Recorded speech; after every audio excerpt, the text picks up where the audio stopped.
নমস্কার তোমাদের সকলকে। এই মুহূর্তে একটি গুরুত্বপূর্ণ যেটা খবর সেটা হচ্ছে ১৫ তারিখে রাজ্য সরকার একটি নোটিশ জারি করেছে। সেটা কি বলেছে যে ২০১১ সাল থেকে যেসব কাস্ট সার্টিফিকেট অর্থাৎ এসসি, এসটি এবং ওবিসি যারা পেয়েছেন বা এপ্লাই করেছেন সেই সব সার্টিফিকেট গুলো আবার রি-ভেরিফিকেশন করবে। এই একটা নোটিশ দিয়েছে রাজ্য সরকারের তরফ থেকে।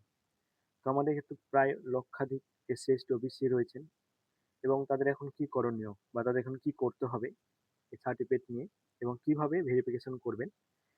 এছাড়া কোন কোন সমস্যায় পড়তে পারেন এই সার্টিফিকেট যদি ভেরিফিকেশন না করেন।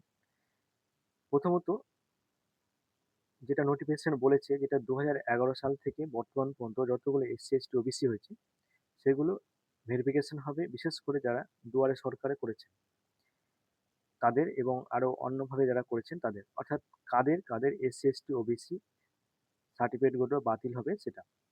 কাদের বাতিল হবে? যারা ডুপ্লিকেট ভাবে অর্থাৎ অফিসে কোনো রকম প্রভাব খাটিয়ে বা কোনো অর্থের মাধ্যমে করেছেন। এছাড়া আপনাদের কারো কোনো হয়তো প্রমাণ নেই কিন্তু আপনি অন্য কারো ডকুমেন্ট দিয়ে নিজে আপনি আপনার কাস্ট সার্টিফিকেট বের করেছেন।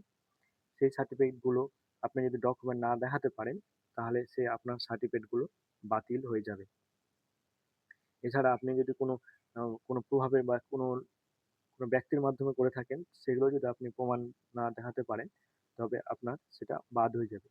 তো আপনাকে এখন কি করতে হবে? আপনাকে যে আপনার কাস্ট সার্টিফিকেট এবং প্রয়োজনীয় ডকুমেন্টগুলো আপনার যে সার্টিফিকেটগুলো যেই ডকুমেন্ট দেখিয়ে করেছেন বা আপনাদের পরিবারের বা আত্মীয় কারো সার্টিফিকেট রয়েছে, যেভাবে আপনি করেছিলেন সেই প্রমাণগুলো সবগুলো জোগাড় করে আবার আপনাকে এসসি, এসটি সার্টিফিকেটের এবং ওবিসির জন্য আপনাকে যে এসডিও অর্থাৎ সাব ডিভিশনাল অফিস, এছাড়া বিডিও বিডিও রয়েছে।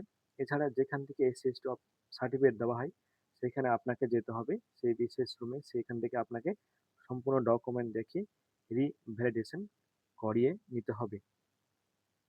এবং এখন যারা এসসি, এসসি, বা ওবিসির মাধ্যমে যারা চাকরি পেয়েছেন এবং সেই চাকরিগুলো এসসি, এসটি আপনাদের যদি ডুপ্লিকেট প্রমাণিত হয় অর্থাৎ আপনার যে কাস্ট সার্টিফিকেট গুলো সেগুলো সঠিকভাবে হয়নি, তবে মনে হয় সেই চাকরিগুলোর ক্ষেত্রে রাজ্য সরকার আবার স্টে জারি করতে পারে এবং আপনার এসসির সঙ্গে আপনার সেই যদি আপনি সংরক্ষণে চাকরি পেয়ে থাকেন তো সেই চাকরিটাও আপনার কাছ থেকে স্টে অর্ডার নিতে পারে, অর্থাৎ আপনার কাছে হাতছাড়া হয়ে যেতে পারে। তো এখন আমাদের দ্রুত প্রত্যেকেই যাদের এসসি, এসটি আছে তারা দ্রুত আপনার ডকুমেন্ট জোগাড় করুন, জোগাড় করে আবার অবশ্যই যান। এছাড়া যারা হয়তো অ্যাপ্লাই করেছে এসসি, এসটি ক্ষেত্রে বা যারা পাস করে রয়েছে এসসি, এসটি ক্যাটাগরিতে তারা যদি প্রমাণ না দিতে পারে তারা সেই সুযোগটা আর পাবে না। কারো যদি এই পিডিএফটা চাই তো পিডিএফটা অবশ্যই আমার ডিসক্রিপশন বক্সে লিংক দেওয়া থাকবে, আপনারা ডাউনলোড করে নেবেন এবং সম্পূর্ণ দেখে নেবেন।